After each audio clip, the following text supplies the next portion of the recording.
मित्रांनो, सर्वांना जय जिजाऊ. काल परवा दसरा झाला आणि आता लगेचच लग्न सराईच्या हंगामाला सुरुवात होत असते आणि अशातच मग आपली जी नेहमीची ओरड असते ती सुरू असते. लग्न जुळत नाहीत, मुलींचे भाव वाढले, मुलींचे पालक भाव खातात, मुलींना सरकारी नोकरी पाहिजे, अमकं पाहिजे, टमकं पाहिजे, हे सगळं आपलं रडगाणं सुरू असते. मात्र आपण चांगला विचार कधी करत नाही. मात्र आम्ही तुम्हाला एक लग्न जुळवण्यासाठी गॅरंटीचा उपाय सांगतो, की आपण दिवसभराची कामं करत असताना, जगत असताना, वागत असताना, बोलत असताना पहिली गोष्ट आपण स्वतः कबूल केली पाहिजे, की आपण परावलंबी बनलो. म्हणजे कुठल्यातरी विवाह संस्थेकडे हात पसरायचे किंवा एखाद्या दलालाच्या नादाला टाकायचं, की तुमच्याकडे एखादी मुलगी वगैरे आहे का? किंवा लग्नासाठीची स्थळं आहेत का? आणि मग हे सगळं सांगत असताना, बोलत असताना, करत असताना आपण आपल्या चुकांचं खापर हे दुसऱ्यावर फोडत असतो. आणि मग अशातच काल परवा दसरा झाला. आपण सगळ्याला शुभेच्छा दिल्या, गेट टुगेदर केलं, इंटरॅक्ट झालो. आणि मग आपण काय करतो, की दसरा सण आपण कशासाठी साजरा करतो, की ते आपल्या कृषी संस्कृतीचा अंग आहे. त्याच्यामागे ते काही पौराणिक, धार्मिक संदर्भ आहेत, तो वेगळा विषय आहे. त्याच्याशी आपल्याला काही घेणं-देणं नाही. पण मात्र एक कृषी संस्कृतीचा भाग म्हणून आपण जे काही नवरात्र म्हणतो किंवा अश्विन महिना सुरू झाला, की आपण एका भांड्यामध्ये गव्हाचं रोपण करत असतो. आणि मग गव्हाचं रोपण केल्याच्या नंतर त्याची उगवण शक्ती एक प्रकारे आपण तपासत असतो आणि कारण गव्हाची पेरणी आपल्याला करायची असते हिवाळ्यात.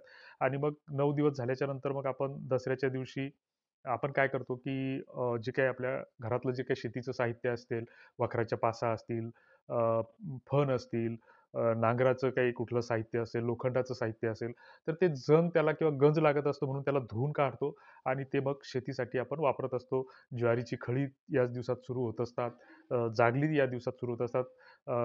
काही जी शेतं खाली झाली त्याची नांगरणी सुरू होत असते म्हणजे रंबीचा हंगाम सुरू होत असतो. आणि मग दसऱ्याच्या दिवशी आपण जी काही गंज किंवा जंग पडलेला जो काही धूत असतो, तर आता अलीकडच्या काळामध्ये मग आपण आता गाड्या धुतो, मोटारी धुतो, ट्रॅक्टर धुतो किंवा फार तर मग ते याच्यावाले असले तर मग ते शस्त्रपूजन वगैरे ते करतात. तर तोही आपला विषय नाही. तर एक प्रकारे आपण आता दसऱ्याला आपल्या मनावरची मळकट काढून टाकली, गंज आपला धुवून काढला असं समजायला हरकत नसावी. आणि आता दिवाळी येईल, आणखीन 10-20 दिवसानं दिवाळी झाली की लगेच तुळशीचे लग्न होतील आणि या विवाहाच्या कार्याला गती मिळेल. मग आता ही गती मिळत असताना एक जो काही उपाय तुम्हाला सांगत आहे, तर बऱ्याचदा असं होतं की आजचाच एक अनुभव आमचा WhatsAppचा ग्रुप चालत असताना कोणीतरी बहादरानं त्या ग्रुपवर थोडीशी घाण केली. मग त्याच्या खाली कॉमेंटचा भडीमार सुरू झाला. ॲडमिन काय झोपला काय? असं काय? तसं काय? आणि मग ते सगळं बघितलं. आता एवढे मोठे मेसेज डिलीट फॉर ऑल करणं शक्य नसतं. मग खाली एक आम्ही मेसेज टाकला. जवळपास 956 सदस्य त्या ग्रुपवर आहेत आणि आपल्यापैकी कोणी अजून ॲडमिन बनायला तयार आहे का? असेल तर आम्हाला परिचय द्या, म्हणजे तुम्हाला त्या ग्रुपचा ॲडमिन बनवता येईल. तर त्या ग्रुपवर 950 लोकांपैकी एकही आम्हाला अ, मर्द दिसला नाही. सगळे आमच्यासारखेच होते, टाळ्या वाजवणारे. कारण शिवाजी महाराज जन्माला आले पाहिजेत, तर दुसऱ्याच्या शेजारच्या घरात. आपण कुठलीच जबाबदारी स्वीकारायला तयार नसतो. म्हणजे लॉकडाऊनमधली गोष्ट आहे, की 256 लोकांचं ग्रुपचं त्यावेळेस लिमिटेशन होतं आणि रात्री 10 वाजता एका बहाद्दरानं त्याच्यावर काहीतरी घाण करून ठेवली. धाब्यावर बसलेला होता. दारू पिता-पिता त्याच्याकडून 2-3 क्लिप गेल्या अश्लील आणि गेल्याच्या नंतर तो लेप्टही झाला, पळूनही गेला. मात्र सकाळपर्यंत 700-800 मेसेज त्या ग्रुपवर तयार झाले आणि त्याच्यात सगळा प्रश्नांचा भडीमार, की ग्रुप ॲडमिन काय झोपला काय? हे झालं काय? ते झालं काय?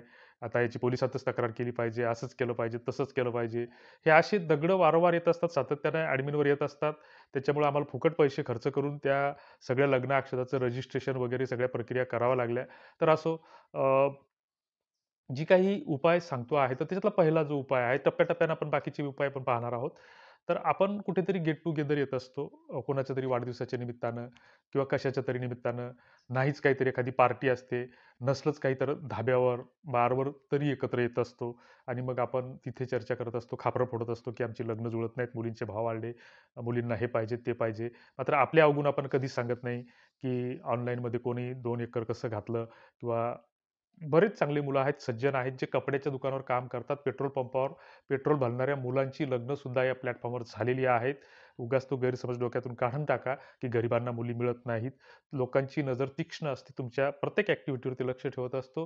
गुणवान, कर्तृत्ववान मुलगा दिसला, तर आपल्यासारखीच जी काही गरीब घरची लोकं असतात, तर ती अशा मुलांचा शोध घेत असतात. जे मोठे हाय-फाय, मोठमोठाली स्वप्न पाहतात. मोठ्या घरी लग्न मुलगी द्यायची किंवा चांगल्या पैशावाल्याच्या घरी द्यायची. मग ते कुठेतरी फसतात. 2 वर्षानं, 4 वर्षानं ते जमिनीवर येतात. पुन्हा मग अशा कुठल्यातरी गरीब स्थळाचा शोध घेतात. तर असो आपल्याकडं जे काही वागण्याच्या पद्धती असतील, तर त्या बदलण्याचा प्रयत्न करा. जर तुम्ही 5 मित्र एकत्र येत असाल, तर तुमचा WhatsAppचा ग्रुप तयार करा. याच्या आधी आपण बऱ्याच व्हिडिओमध्ये ही गोष्ट सांगितलेली आहे. आणि 5 मित्र जरी एकत्र आले, तर 10-10 जरी म्हटलं, तर 10-10 100 लोकांचा ग्रुप तयार होईल. 100 लोकांनी जर 5-5 मित्र जोडले, तर 500 होतील. 500 नी 2-2 जोडले, तर 1000 होईल. आणि एक ग्रुप आपल्यात आपलाच तयार होईल.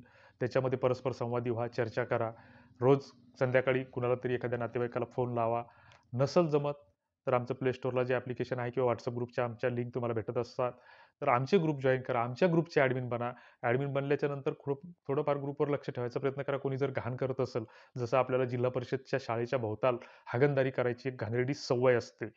कॉन्व्हेंटमध्ये जर आपली मुलं-बाळं जात असतील, तर तिथं ₹50,000 वर्षाची फी दिलेली असते आणि तिथं आपण टापटीप शिस्तीत जातो. मात्र जिल्हा परिषदच्या शाळेमध्ये गेलो, की मास्तरला पहिला प्रश्न विचारतो, की "काल उशिरा आलते? पोराला अभ्यास काही येतच नाही. खिचडी काल बरोबर शिजलीच नव्हती." ही आपल्या सवयी झालेल्या आहेत. तर ह्या सवयी बदलणं एकाएकी शक्य नसतं. तर बघा, ते जे घाण करणाऱ्याला थोडंसं निरोपाचा नारळ द्यायला हरकत नसावी. त्याच्यानंतर थोडंसं ग्रुपचं ॲडमिन बनल्याच्या नंतर जर कोणी अ, घाणच करत असेल किंवा आपल्याला जर आपले 4-5 मित्र जोडता आले, तर खूप चांगलं होईल. तर हे जर करता आलं तर बघा, नक्कीच कुठेतरी थोडासा बदल होईल आणि लग्न जुळायला नक्कीच मदत होईल. हा आमचा अनुभव आहे. तुमच्या काही फीडबॅक असतील तर कमेंट बॉक्समध्ये चांगल्या वाईट फीडबॅक सगळ्या कळवा. तुर्तास धन्यवाद. जय जिजाऊ.